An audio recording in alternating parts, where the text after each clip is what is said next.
Auzubillahi minash shaitanir rajeem. Bismillahir rahmanir rahim. Assalamu alaikum. Ji ayanu pakhairagale ni hao chunashume washmale.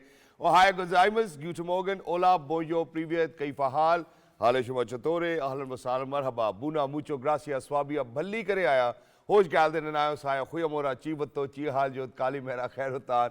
And a very warm welcome to everybody who's tuned into PTV World and watching World this morning. Alongside my very well-learned colleague who happens to be Miss Hajra Satti. I happen to be Shahzad Hasan Khan, and we hope and pray that everybody out there is doing wonderfully well and that you're ready to kickstart your fine, cold Thursday morning over here in Islamabad. But first things first, hello Hajra, assalamu alaikum. How are you feeling today? Walaikum assalam. Thank you so much for introducing me. Certainly, it's very, very cold, and I think you're also in the grip of the cold because I can feel that your voice is suffering because of the cold. But having said so, we will develop a conversation on the cold, which is gripping the entire country, and particularly we're talking about Islamabad because we're sitting here. But that's a very international news from. It's a very interesting news from the international arena, or particularly from the sporting arena, and that is the second T20. I think before we move on to the news, I think we really need to kind of speak about how actually, you've been speaking about that the temperatures didn't go where they were, usually in Decembers, and when we were growing up, it used to be that cold. Do you feel that it's that cold now? No, not at really? all.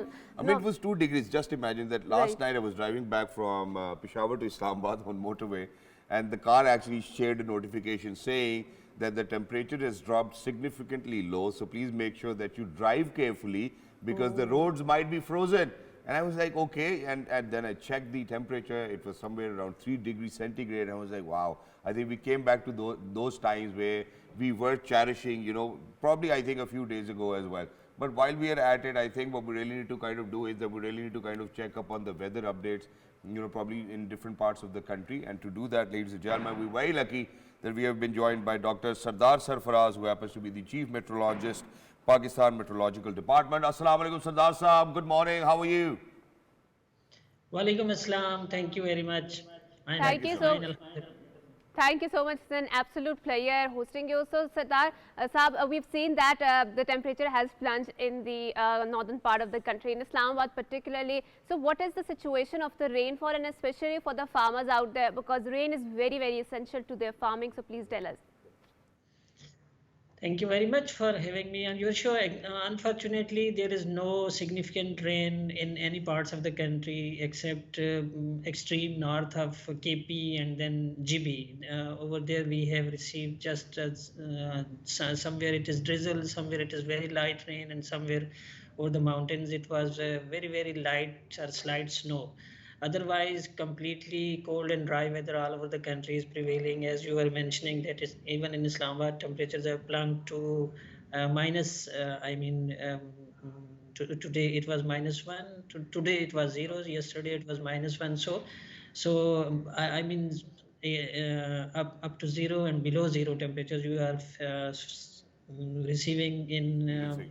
Every part, in every part. In different parts of the country. But Sardar Saab, there's one more question, and that is, now imagine that you're on TikTok and social media, we are witnessing a lot of videos where cars are slipping and whatnot. So, as the Chief Meteorologist, Pakistan Meteorological Department, can you share that in what parts of the country there will be snowfall in coming days, so that people who are actually watching us right now can actually plan their trips accordingly? So are you aware of where snowfall is going to take place? I can say you that as you might have seen the prediction, the seasonal prediction from December to February. So it is predicting very less rainfall during this season, and it is almost dry season. So very less rain. So when there is less rain, this means that no significant westerly wave is approaching in Pakistan, especially in the December. And up to mid of January, I'm seeing that no significant wave is approaching from the west. You know that in winter, when we receive a significant westerly wave from passing over from Afghanistan and entering in Pakistan, so then we get the rainfall and snowfall as well. So only light rain and light snow over the hills of the KP and Gilgit-Baltistan we can expect on 22 and 23rd December. Otherwise, it is dry weather. Right, and Sardar Sahab, so we've seen that you're telling us that this is usually a dry winter and there are shrink winter span. So what is the advice that you would like to roll out, number one, to the tourists, because a lot of people, whenever there's snow in the Murray, they flock to the Murray, and especially they want to enjoy it. Is it going to be a tougher one out there? And secondly, when we talk about the farming communities or the farmers, what sort of advice would you roll out to them? Because and also thirdly, about the smog situation that is going on, do you feel that it has significantly improved, or in the days to come it might once again rise? Well, as far as the farmers are concerned, in fact, 2 days before our yesterday, or the day before yesterday, our Islamabad office has issued the drought alert. That is for farmers and for other stakeholders, also for planners. So this means that this winter is going to be dry, and some of the places, for example, most of the places in Sindh and then Western Balochistan, over Western Balochistan, it is some sort of moderate drought, and over Sindh and over South Punjab, it is a mild drought at the moment. But as we move along the period, so there is very, very less chance of any significant rain. So this drought situation may, turn into worse over some areas, for example, Balochistan and some areas of Sindh and South Balochistan. So farmers Sardar Sahab, so we've seen particularly in the Northern America and Canada and the US that the El Nino phenomena is gripping them, and they're expecting a very, very harsh winters there. Do you believe that international phenomena or the weather pattern will also affect Pakistan, and particularly the El Nino weather pattern? So no, actually it is not El Nino, it is La Nina, the opposite of El Nino. So La Nina is when the temperatures in Pacific Oceans are below average. So that phenomenon is called La Nina. So it is the chances. Yesterday, WMO, World Meteorological Organization report said that we are in the phase that 50% are chances of the developing of La Nina. So in case of La Nina development, usually we experience the dry winter, as we are going through the dry winter this winter. So it has different effects over different parts of the world.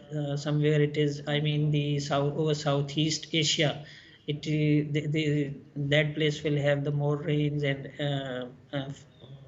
the other places like the South Asia will have very, very less rain, including Pakistan.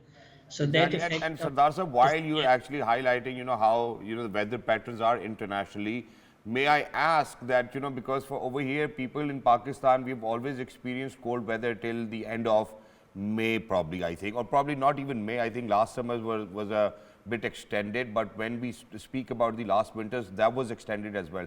Do you think that we are going to experience an extending winter, or do you think that it will be a strict winter for all of us as well? And since it's obviously dry, I think I would want to recommend people to just look after themselves, because there might be a lot of cough and allergies and whatnot. Please go ahead. Yes, actually there is a difference between the last year's winter and this winter. This winter is more drier than last year winter. Last year winter was December and January were the months when we have experienced the dry conditions, and then from the last days of the January till March and till April, there was excessive of rainfall then, and actually we received this significant snowfall in the month of February and March during last winter. But this winter, as compared to the last winter, is going to be more drier. So you can expect the cold and dry conditions. So cold and dry conditions are more, going to affect from health point of view also. Exactly. Thank you so much, Sardar Sahab, for being with us. Lovely to be in conversation with everybody who's out there, ladies and gentlemen. Please make sure, if you have children in your house, make sure that you cover them up properly.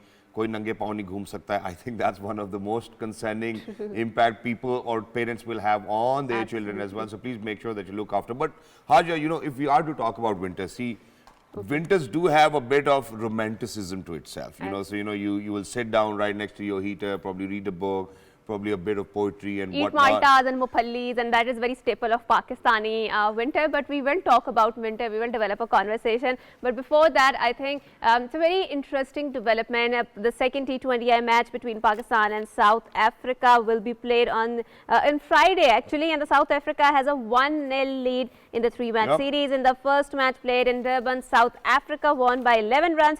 South Africa scored 183 runs for 9 wickets in 20 overs. In response, Pakistani team could only score 172 runs for the 8 wickets in 20 overs. The third match of the series is scheduled in Johannesburg on Saturday. After the T20 series, the two teams will also play a series of 3 ODIs and 2 test matches. Exactly, and we want to certainly, obviously, I think that, the way that Mohammad Rizwan is captaining his side, or the skipper, the way that he's actually playing his plays, I think that it is a bit unconventional, but for people to kind of start on early on, I think we really need an increased strike rate as well to make sure that we can actually defeat South Africa in South Africa. But while we're at it, International Cricket Council unveils latest player rankings, ladies and gentlemen. Let's see where Pakistani player stands in the latest player rankings. The International Cricket Council has unveiled the latest player rankings. Australia's Travis Head is ranked first among T20 international batsmen. Pakistan's Babar Azam has fallen 2 spots to 7th, while Mohammad Rizwan has moved up 2 places to claim 6th. England's Adil Rashid holds the top spot in the T20 international bowlers rankings with no Pakistani bowler in the top 10. I think that's a question for everybody over here working for Pakistan Cricket Board.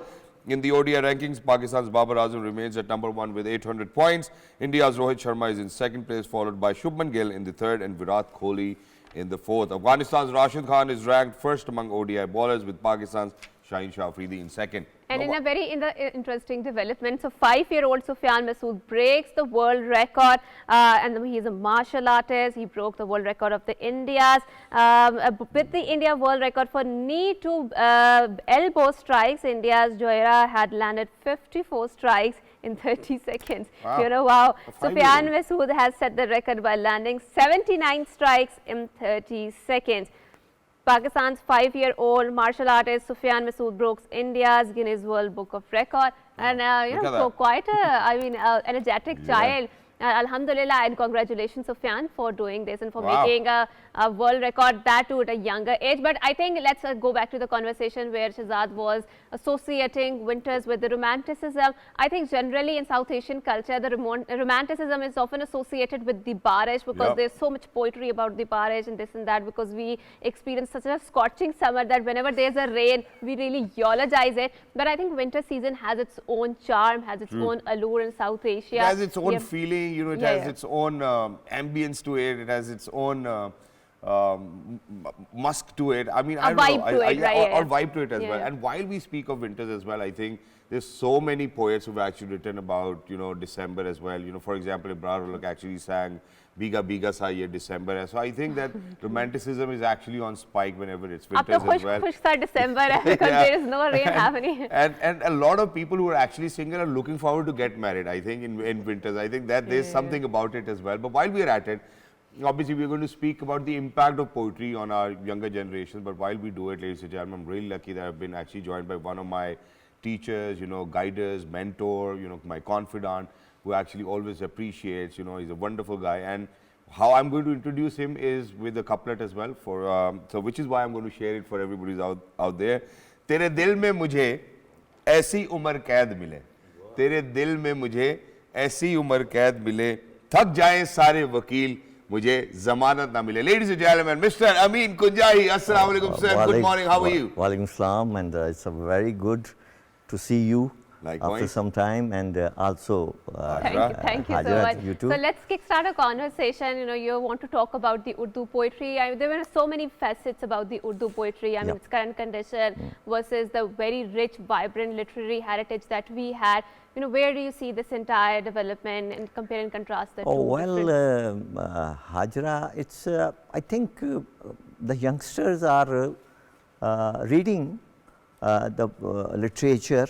But social media, right? Through social media, of course. Because if I talk about our generation, our generation is X or Y generation. All right. Okay, and and now the Z generation is running. Yeah. Nowadays. Millennials are there, sir. Okay, and the next generation is coming. Alpha. Yep. These are the three things, and when we were started our journey with the poetry and literature, we sit with the seniors poets like Ahmed Faraz Saab, Praveen Shakar, Munir Niazi Saab, and we got the vibes from their side. And that's the kind of vibe that everybody would want as well, you know. So you certainly need a mentor to kind of do better in life anyway. So I think that true guidance is always important. But while Amin Kunjahi Saab is here, obviously we're going to ask him to share a few couplets. But one of his couplets that I love the most, I don't know, sir, please make sure that you do not correct me on live TV, even if it's wrong as well. Okay, okay. Kuch dilan de shauq vi change nahi hunde. Yeah, that's where it's all. Kuch dilan de shauq vi change nahi hunde. कुछ खूबसूरत लोग भी बथेरे please help me over here ਇੰਨੇ ਸੋਹਣੇ ਲੋਕ ਵੀ ਚੰਗੇ ਨਹੀਂ ਹੁੰਦੇ ਓਕੇ ਦਿਲ ਦੇ ਭੈੜੇ ਸ਼ੌਕ ਵੀ ਚੰਗੇ ਨਹੀਂ ਹੁੰਦੇ ਇੱਕੋ ਰਾਹ ਚੰਗਾ ਦਿਲ ਵਿੱਚ ਇੱਕੋ ਰਾਹ ਹੀ ਪਿਆਰ ਦੀ ਚੰਗੀ ਹੁੰਦੀ ਏ ਦਿਲ ਵਿੱਚ ਬਹੁਤੇ ਚੌਕ ਵੀ ਚੰਗੇ ਨਹੀਂ ਵਾਹ ਵਾਹ ਵਾਹ ਵਾਹ ਕੀ ਬਾਤ I think there's a deep insight into it as well, and for everybody who actually kind of understands poetry, they will kind of understand and relate with it. But sir, while we are at it now, imagine that we live in an era where we're speaking about Gen Alpha, there's more of rappers coming out, you know, there's lesser poetry being sung in today's time. How do you think that for any poet to evolve in today's time, what do you think that they should do? Do you think that they should write stuff which is more about, you know, or more popular on social media, which gets more clicks on social media? Do you think that it needs to be this way? Well, it's a cocktail kind of a situation, you know, because a poet like, he writes a poem, he writes ghazals, okay? He writes haikus and a lot of different other poetry sections which they write.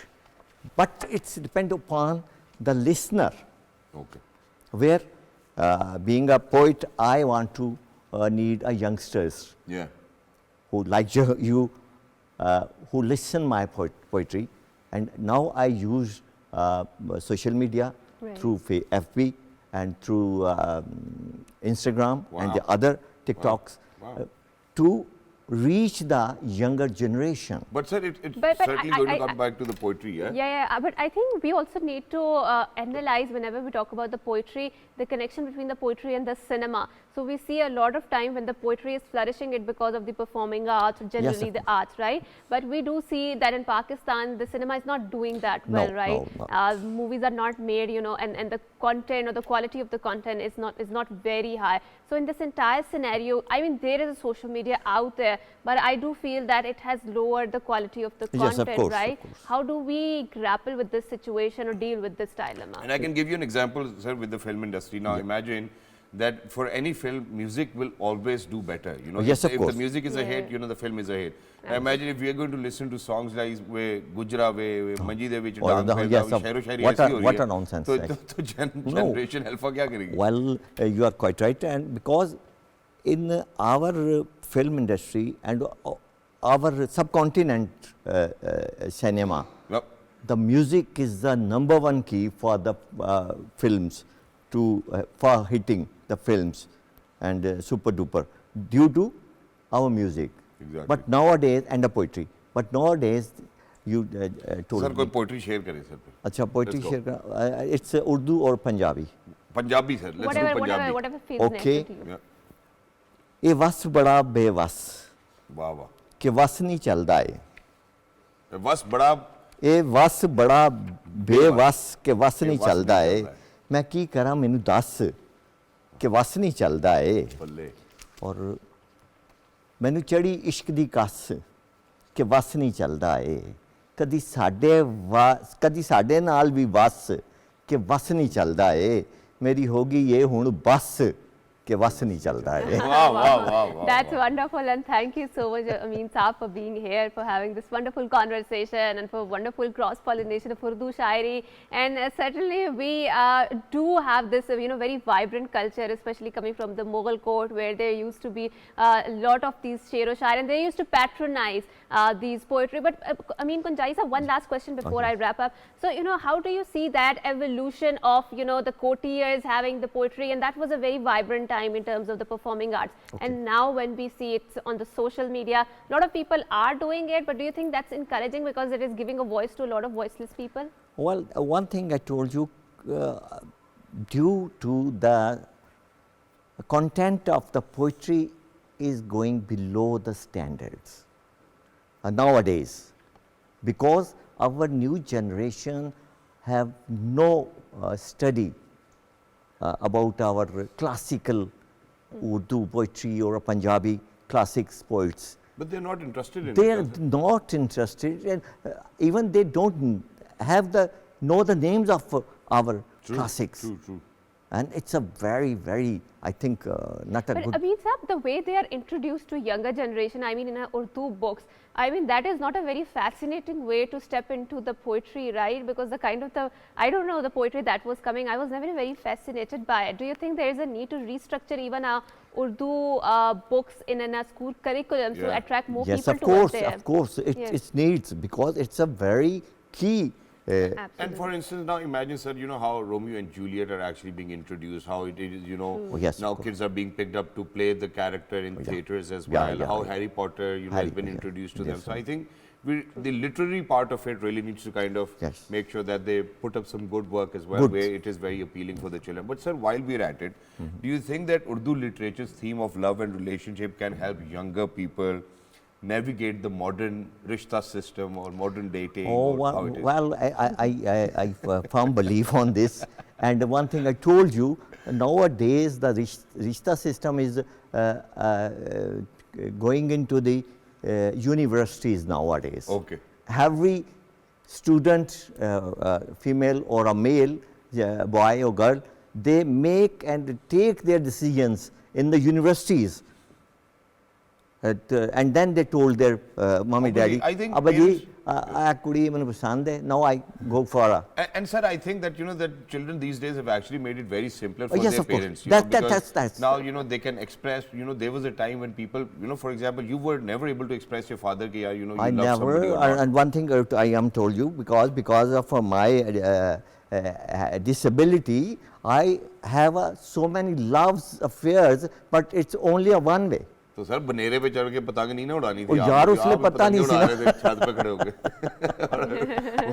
well, thank you so much Amin Kunjahi sir for being with us. Lovely to It's be in really conversation a really with you. honor for me. Wonderful Thank to you. have over here. Thank you so much, Amin Saab, for being here. But whenever we talk about, I mean, emotional regulation, this is a theme that is very closer to me. And I always feel that why in our schools we don't teach our kids, you know, how to have a better emotional regulation. So, for example, if someone is getting angry, how to deal with that anger. And I think because of that untreated emotional regulation or dysregulation, we are witnessing a lot of problem in the society. But there is a success story out there, that too in the Karachi, and there is a very vibrant woman out there.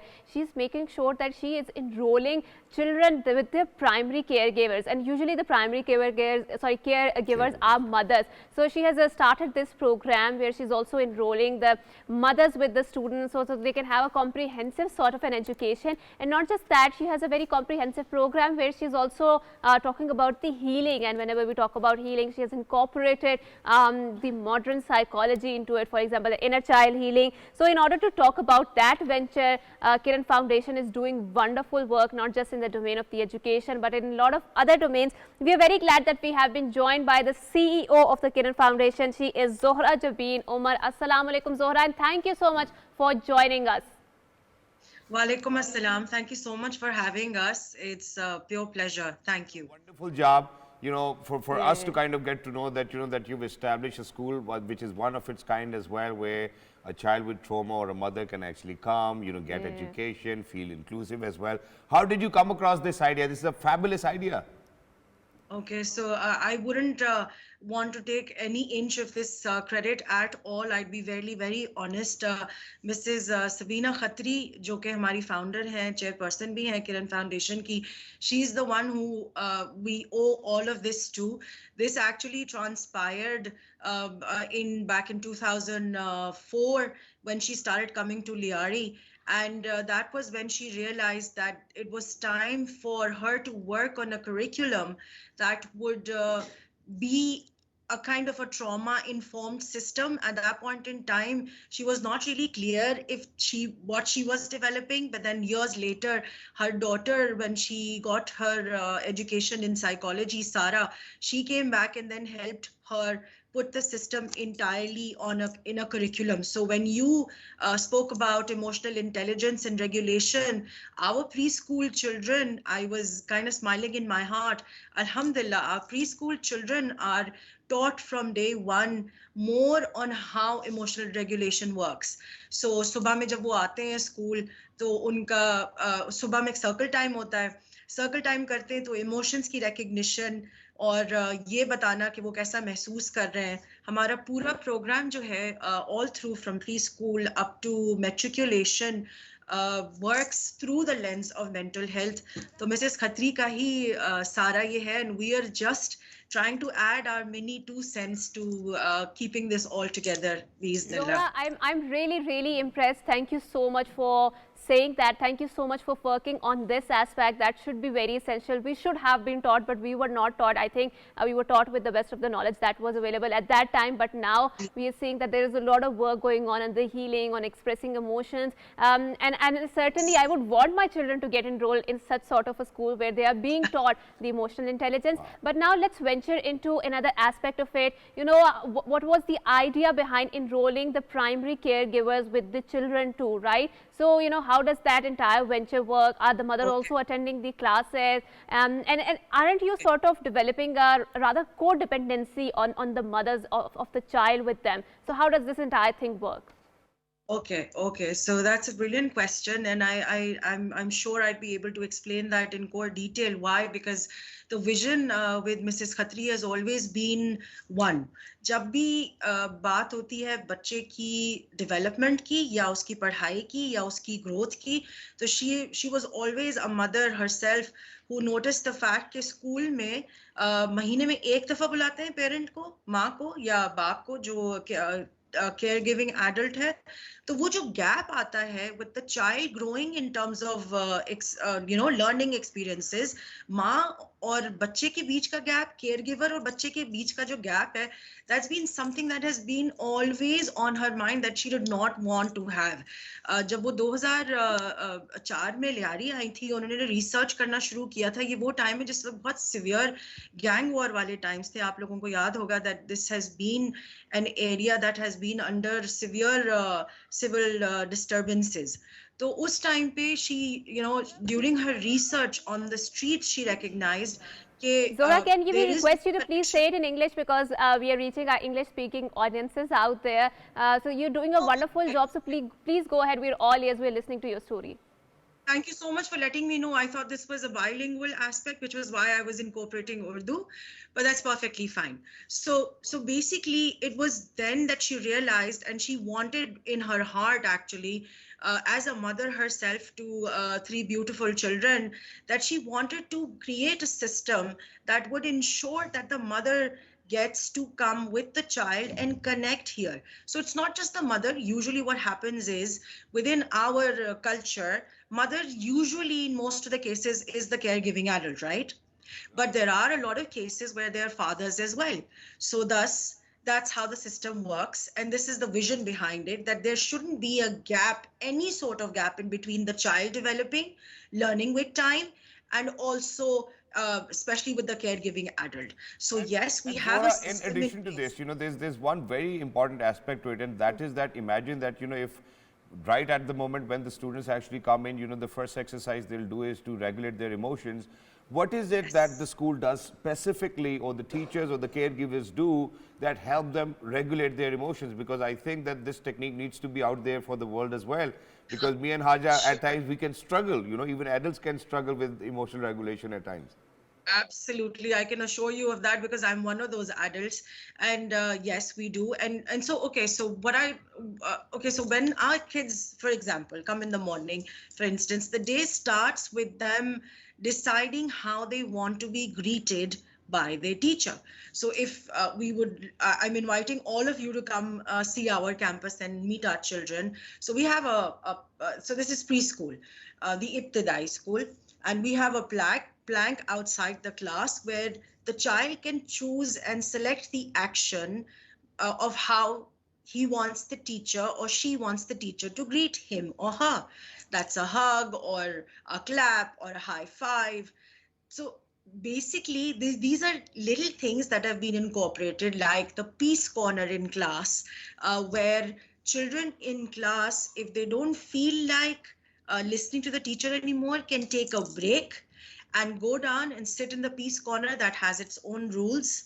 So I would really say that there's not just one element. All of this through the lens of mental health has been incorporated within the entire day of the child. The curriculum is completely based on thematic learning, which means that the child works and the classrooms and the students work on a theme every month, and then they present every month. That comes off as a theater, that comes off as probably a stage show. So emotionally, yes, our children That's a wonderful idea of regulating their emotions and making it a more productive utilization. But Zohra, I'm also watching the Kiran Foundation, and one of the very interesting venture that Miss Sabina undertook is also healing the mothers out there, because if mothers are healed, the entire family is going to be healed. And thank you so much for saying or putting it in the undercurrents of your conversation that parenting is about connection. It is never about perfection, and a lot of people venture towards that perfection, not the connection. And when you are enrolling the primary caregivers with the child out there, you are creating that connection. So tell me about, how successful is the venture where Ms. Sabina is also talking or healing about, or regulating the grievances of the mothers out there in terms of inner child healing and the meditation that she is undertaking. What sort of impact it is creating? Okay, so the impact that we've seen, alhamdulillah, now the program's now round about completing its 18th, 19th year. And so the children who had come in as young as 2.5 have now been placed within universities across Pakistan, alhamdulillah, with one of our students latching on to an international scholarship, going to the US and then now to Japan for her A-levels.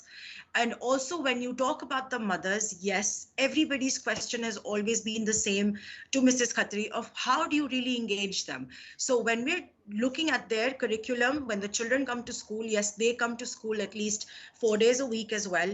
What they're taught is also more how to be a better caregiver, how to be a better mother, how they can process their kind of layers of trauma that they have had in life. And so they are taught about emotional intelligence. There's mental health department that's on our school. The mental health department stays on school all day long. So they have classes, that they have sessions, they have workshops that are constantly happening on campus. And there's one little thing that I would really want to add here, that there's a teacher meetup that happens every few days in a week, and where the mothers come in. This is called the MYT concept, and the mothers come in, and the teachers, all of the teachers, the subject teachers, the class teachers, actually kind of update the mothers on what the children are learning in class. This is to give them the confidence and let them also. Yeah, Ms. Zohra, I think it's a wonderful initiative, and I think that, where parent-teacher meeting used to take place after every 6 months or 1 year, I think it's a wonderful idea.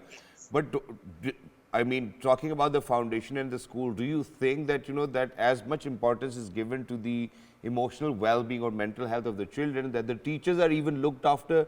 Do you think that there's a session where the teachers will sit down together and speak about emotional regulation or how they feel about the entire thing? Yes. So basically, the best part about all of this is that this entire covert that we have is for everybody that comes under the umbrella of Kiran Foundation. So if you're talking about the team, we're talking about management, and we're talking about teachers.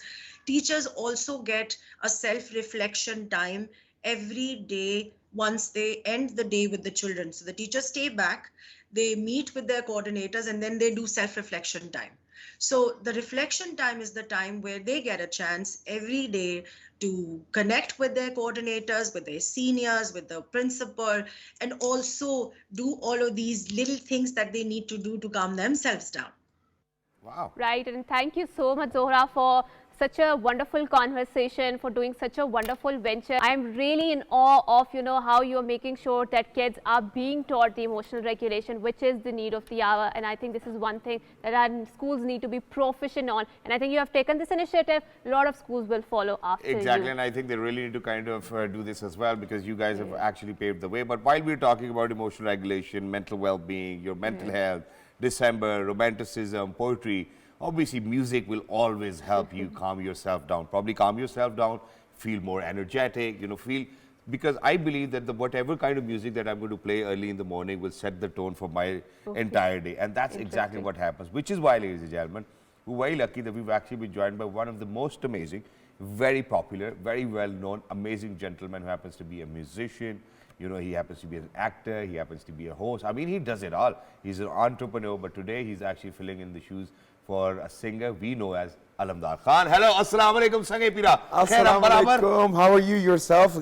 Good morning, everybody, Thanks. and thank you for having me here. Thank you so Thank much you for so joining much. us. It's wonderful to have you. I hope you've been well. Yes, absolutely well. And I am honestly, when I was like hearing the interview, what you guys were talking about, mental health, I think that's one of the major subjects that that actually needs to be addressed at the moment. Right. And in terms of music, surprisingly, I've done a song which is basically focusing on how a child is bullied And- in school. So Oh, I just did a wonderful. song for United Nations. Sure, go ahead, But no, please. I won't start, Yeah. but I'll definitely start. Sure. Right. I just did a song for the UN that was focusing on child marriages. I saw you performing that song So as well. the song still is going to come out. I mean, like, the music video is definitely going to release hopefully in a few days. Wonderful. But other than that, I focus, I think, when it comes to music, you can actually put a lot through music and not only make your day, as Shahzad just mentioned. So I think surely I'll just add Let's go. a little bit Let's of hear it then. value to. Yeah, wow. Oh, my G. Okay. A I'll song start- about child marriages, Okay. child rights, Okay, child yeah. well-being. I'll just Can have you a- sing that? Yes, of course. Okay. Yes, I can. I'll just sing a bit of it for now. Sure, go let's- ahead.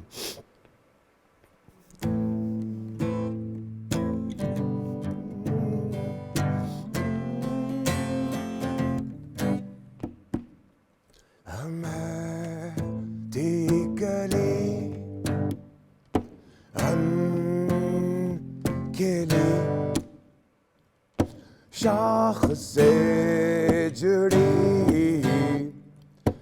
मैं थी कभी खौफ था ना कोई जी रही थी खुशी क्यों मैं तोड़ी गई फैसलों में तोड़ी गई था कसूर ऐसा भी क्या सजा मिली जो मेरी ना भी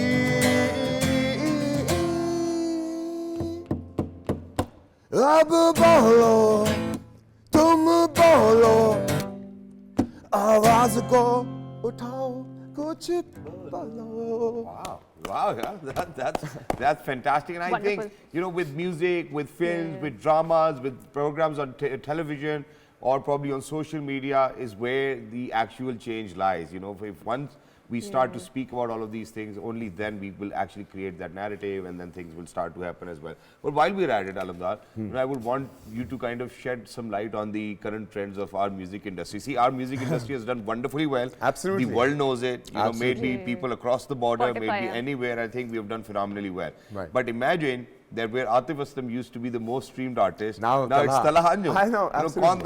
Kaun Tala. So Absolutely. imagine the shift that we have seen now. So realistically, what the legends will always be the legends. I'm like, if we go back into Ali Azmat and we go back to Junoon and we go back into wet metal when Ali Azmat was back in the days. So I think when we talk about Junaid Jamshed, God bless his soul, I think all the musicians, Khan Saab, it's always a trend and that's what truly happens. But I think music is easily accessible now. I mean, like the reach in terms of the reach part. But I think Tala, youngsters itself, they're doing a phenomenal job. But I think we have these streaming giants like Spotify and all of these music platforms which has popularized or made it more accessible to younger people. So how do you feel about the quality of the music that is going on that? So it's that's a got very better. interesting. Okay, I that's think a it's very got better. interesting approach. So now everybody can sit down and make music at their house, right? Yeah. But I still think for the legends out there and those who've actually made it and they worked it through, I think it has taken them a lot of time and a lot of courage. Having so many music out there is a challenge, right? Right, If you go on Spotify, not only Spotify, there are so many other streaming platforms. The point is, you need to stand out amongst those. True. Right. So I think to stand out amongst those requires, I think something way unique, something way different. But don't you think the assistive artificial intelligence, which is assisting a lot of singers out there, Gaane bhi that likhwa is, rahe. yeah, and that is depriving, you know, them of the soul of the music. How do you feel about I it? mean, like, okay, you just said soul of the music. So, guys, there is no soul with artificial intelligence. No, I mean, okay, like, you know, even that's- though like, artificial intelligence is surely another step ahead, but on a realistic scale, if we look into the AI, I've tried to see it may work in maybe channelizing or you know, trying to keep your vocal capacity and keep yourself tuned, to be precise, because a lot of musicians out there. Shahzad is obviously laughing. For the fact that there are a lot of musicians out there. I won't. I'm like, anyway. But nonetheless, there are like a lot of musicians out there. They come up to me and say, Alamdar, aap hamara gana bhi key mein gaate ho, hum nahi ga sakte. Because that's the rawness. Right. But some people who would be out there being great musicians would do great, but obviously at the studio. And with artificial intelligence, obviously, with a lot of people who actually kind of struggle to write their lyrics and whatnot, they're actually taking a lot of help. Okay, that's that discussion is aside. Shahzad actually had to put this off because he knows if we start talking about this, it's going to go the different way. But people can certainly get it checked as well because the AI bots will certainly produce. Okay, the same I'll tell you lyrics what. I'm just sitting here right now, Shahzad, and I'm here at the show with you guys. Just tell me a subject right now. Yeah, okay. Mental health. It's mental health. Okay.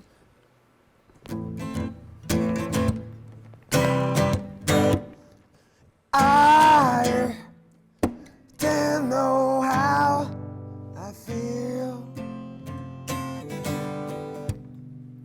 I don't know.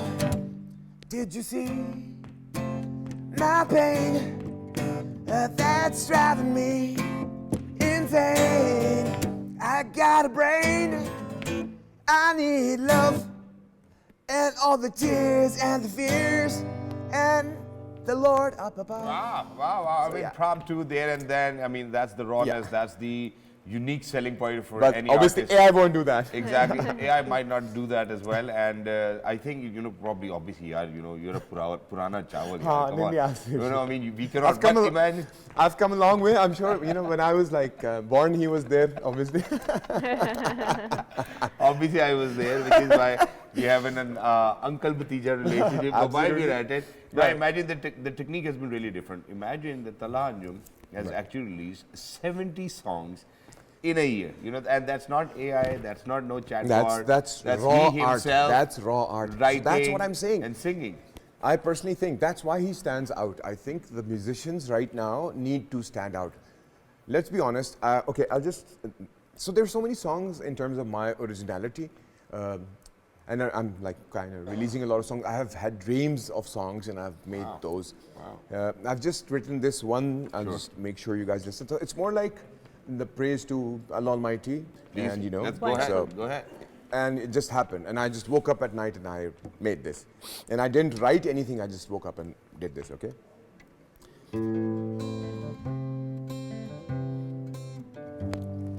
ऐसे मैं चल पड़ा उस राह पे मैंने सोचा जहाँ तुम थे मैं था थी इल्तिजा मेरे दिल में बना एक ऐसा जहाँ तुमने न जाना मैंने तुमको यही कहा मेरे